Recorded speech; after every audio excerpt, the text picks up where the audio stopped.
if you think about him, he's a clown. Like, I love the hip-hop culture.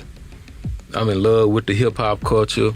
Blood, sweat, and tears went in my movement for the hip-hop culture. He popped off at me first saying my podcasting and business was 6ix9ine. Yeah. I told him I'm gonna do what I want to do. I don't give a who he ratted on. Right. That ain't my business. The people he ratted on, handle your business.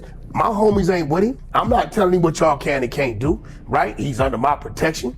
Now, if you pull up on him and I'm there, I'm gonna do what I gotta do to make sure I get home safe. I think dude respectfully is taken away from his aura of who he is, who people respect him to be. Jay Prince just exposed something wild. He claims Wack 100 is more than a snitch. He's the reason certain rappers are skating free while others get fed time. So if Wack's been the cleanup man, who's really pulling the strings? Is he protecting artists or hiding something way deeper?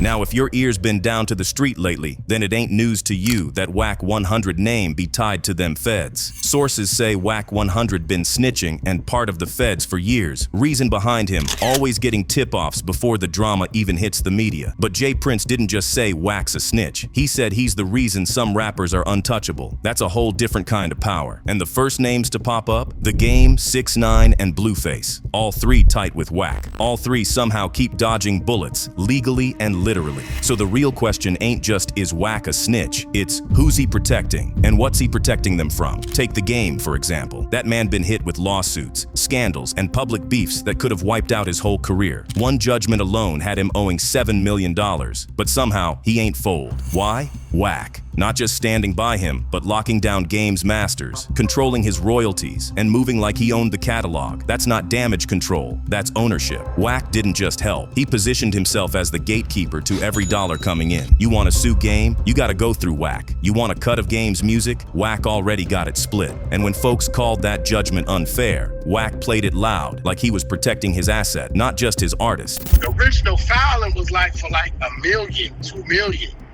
Yeah. Right?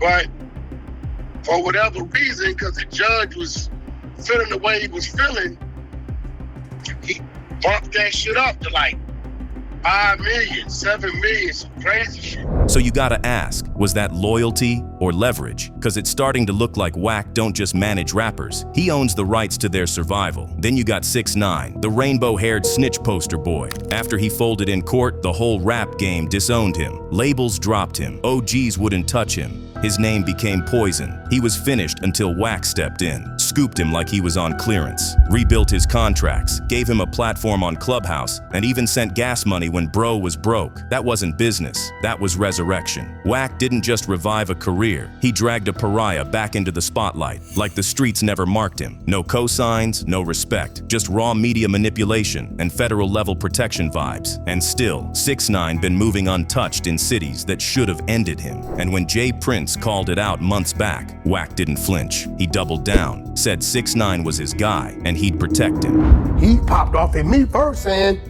my podcasting and business was 6ix9ine. Yeah. I told him I'm gonna do what I want to do. I don't give a fuck who he ratted on. Right. That ain't my business. The people he ratted on, handle your business. I'm not telling him what y'all can and can't do, right? He's under my protection.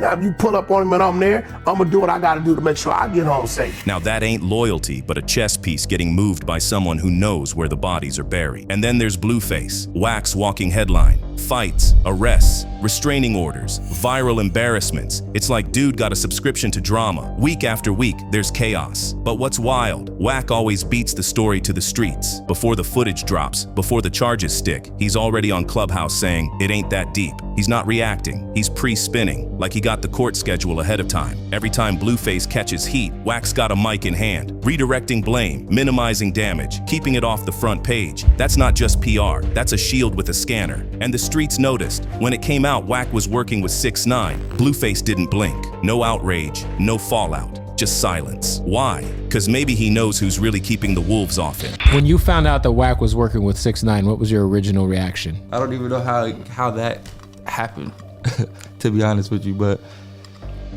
you know, it was just like, you know, like you're like, oh, okay, that's like, what. okay, yeah, like it was one of those, like not like he's Yeah. he's weird. It was more like All right. That's when things go from dirty to straight federal. Now, there were also rumors that Wack had Birdman covered too. As y'all already know, in 2018, they teamed up to launch Cash Money West under Universal with a reported $20 million investment. That wasn't no small-time link-up. That was deep business, building out West Coast acts like Savi Third. But it ain't last. Wack and Birdman's alliance allegedly turned sour fast. Wack started barking wild on Clubhouse, calling Birdman's artist BG a rat right after BG got released from a 14-year bid. Couldn't represent where you come from and what's supporting you.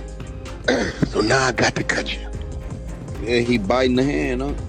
So I'm not answering Birdman's calls. And instead of talking it out like men, Wack claimed Birdman kept calling his phone, begging for a private convo. Wack aired him out, publicly, loudly, no respect. And even though BG's own cellmate vouched that he never snitched, Wack stood firm, offering no paperwork, just loud claims. That right there burned that bridge for good. But what's deeper is this. Suge Knight allegedly warned Birdman years ago, straight from prison, that Wack moved funny and couldn't be trusted. Said the man was shady. Looking back now, Suge Knight might have been the only one seeing the play before it started. See? Wack got a pattern. If he ain't tight with you no more, he'll flip. Say your name in the same sentence with snitch and let the internet run wild. That's what happened with Big U. These two were tight for years. But now, Wack out here putting all kinds of dirt on Big U's name, from Rico chatter to slaying cases. And here's where it gets crazy. Wack allegedly texted Big U's wife before his arrest, telling her straight up, he needs to leave. Whole message sounded like a Fed warning.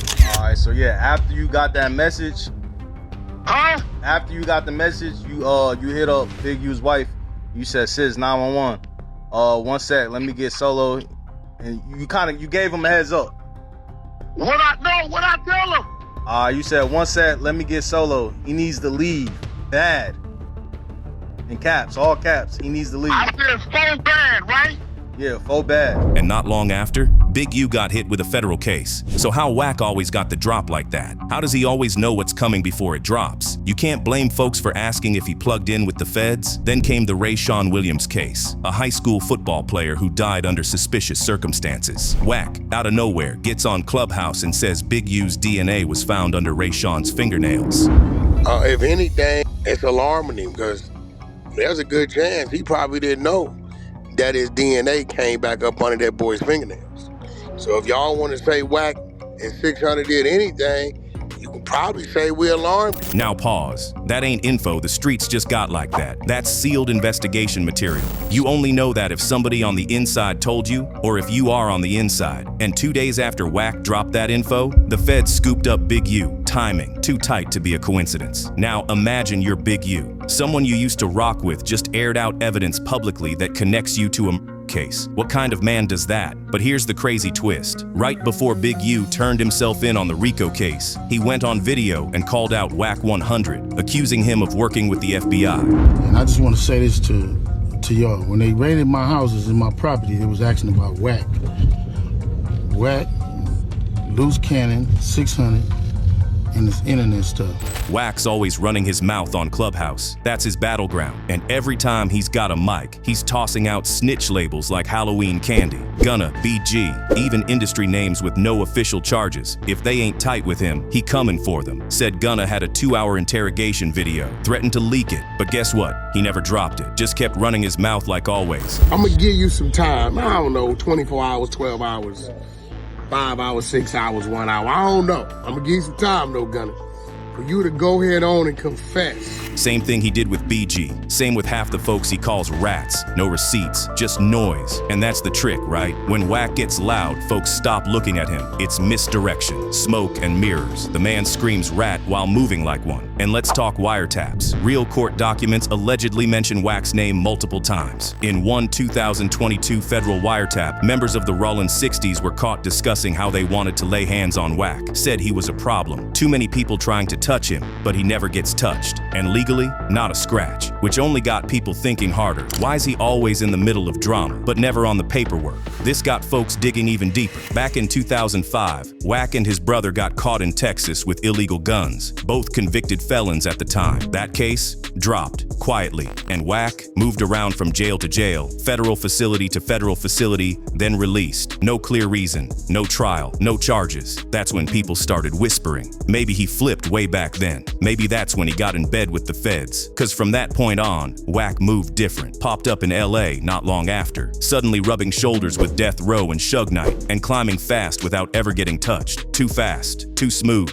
And if you really put the pieces together, it paints a clear picture. Wack's never been just a manager. He's a fixer, a cleanup man, a pipeline between the streets and the system. He protects the ones he rocks with. The game, 6ix9ine, Blueface, not just through business, but legally. When they get in a mess, Wack steps in, control the narrative, and keeps them out of real heat. And now with J Prince coming out and saying Wack's giving protection to certain rappers through Fed connections, it don't sound like a wild conspiracy no more. It starts to sound like a strategy. Look at his crew. The game, Wack's managed him for years, shielded him from a $7 million payout, and even claimed ownership of his royalties. That ain't just PR, that's control. 6ix9ine, after the whole world called him a rat, Wack was the only one willing to back him. Rebuilt his contracts, got him gas money, ran him through Clubhouse. Blueface got legal drama every other week, yet somehow always ends up with Wack spinning it, framing it, keeping it from turning into something bigger. These ain't just clients, these are investments, assets, folks Wack can protect and maybe use. Gunna, BG, Big U, they all get thrown under the bus once they cross Wack. But the game, 6ix9ine, Blueface,